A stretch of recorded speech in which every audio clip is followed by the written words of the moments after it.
है, क्या स्टॉक में भी ऐसा होता है? आज के एपिसोड में हम जानेंगे कि क्या एसआईपी की तरह ही स्टॉक में तारीख मैटर करता है, इसके पीछे का असल लॉजिक क्या है।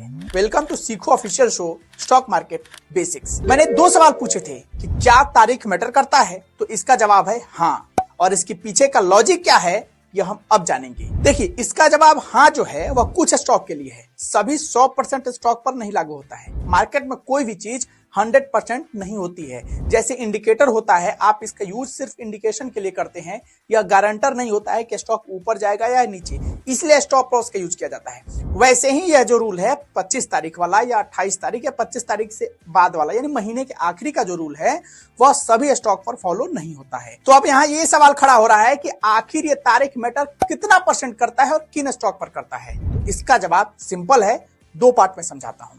दूसरा वाला पार्ट आप रोज जिक्र करते हैं, बस उसका मतलब ये है आज पता चलने वाला है। पहला नियम क्या है? क्योंकि फ्यूचर एंड ऑप्शन की मंथली एक्सपायरी जो होती है मंथ के लास्ट गुरुवार को होती है, और यह दिन अक्सर 25 से 30 के बीच में पड़ता है। कई बार यह 24 तारीख को भी पड़ जाता है, लेकिन मोस्टली 25 से 30 ही होता है। सितंबर में गुरुवार 26 तारीख को था।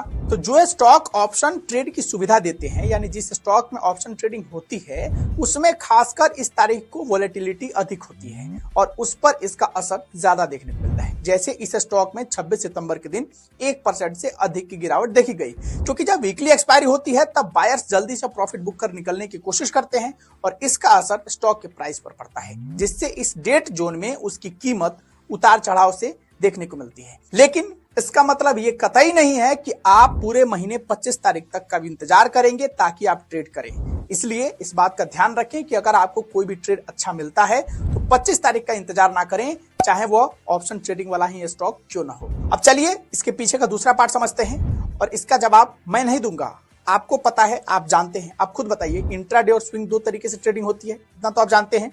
इंट्राडे वाले में आप सेम डे स्टॉक को खरीद बेच लेते हैं, और स्विंग में अगले दिन वीकली या मंथली बेसिस पर ट्रेडिंग होती है। मोस्टली इन्वेस्टर मंथली बेसिस पर स्विंग में ट्रेडिंग करते हैं। तो जब मंथ एंड में इन्वेस्टर प्रॉफिट बुक करते हैं, आप खुद सोचो कि जब मंथ एंड के लिए आप ट्रेडिंग करोगे तो महीना दिन पूरा हो गया तब बेचकर प्रॉफिट तो बुक करोगे ना।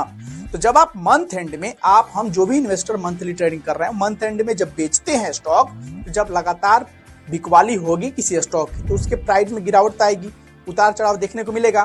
तो मंथ एंड में बिकवाली होती है, फिर मंथ एंड में खरीदारी होती है, इसलिए वोलेटिलिटी ज्यादा देखने को मिल जाता है। समझ गए? और ये बदलाव तब तक नहीं होता है उस स्टॉक में जब तक कोई तगड़ा सेंटीमेंट मार्केट में ना हो जाए। समझ गए? अब ये मत सोचना कि सर सेंटीमेंट क्या है। वैसे मैं सेंटीमेंट का भी मतलब बता देता हूं कि वो आप कैसे पता कर सकते हैं। ये आपको सिर्फ इसी कैटेगरी के स्टॉक नहीं, आपके जो पर्सनल स्टॉक है जिसमें आप ट्रेडिंग करते हैं, उसके सेंटीमेंट को समझने में भी आपका हेल्प करने वाला है। देखिए, सेंटीमेंट को समझने का 2 तरीका है। पहला कि आप न्यूज से अवेयर रहें, दूसरा कि ट्रेंड लाइन पर जाकर बल्क डील यहां से चेक कर लें।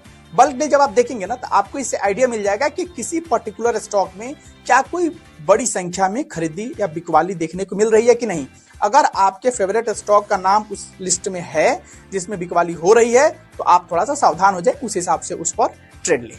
ठीक है, समझ गए? और लास्ट में एक पॉइंट बस बताऊंगा कि अगर आप शॉर्ट टर्म के लिए ट्रेड ले रहे हैं तभी आपके लिए तारीख मैटर करता है, बाकी लॉन्ग टर्म के लिए आप एक अच्छे फंडामेंटल वाले स्टॉक में इन्वेस्ट कर सकते हैं। और सुशांत जी की तरह ही फीडबैक में अपना सवाल पूछना मत भूलिए।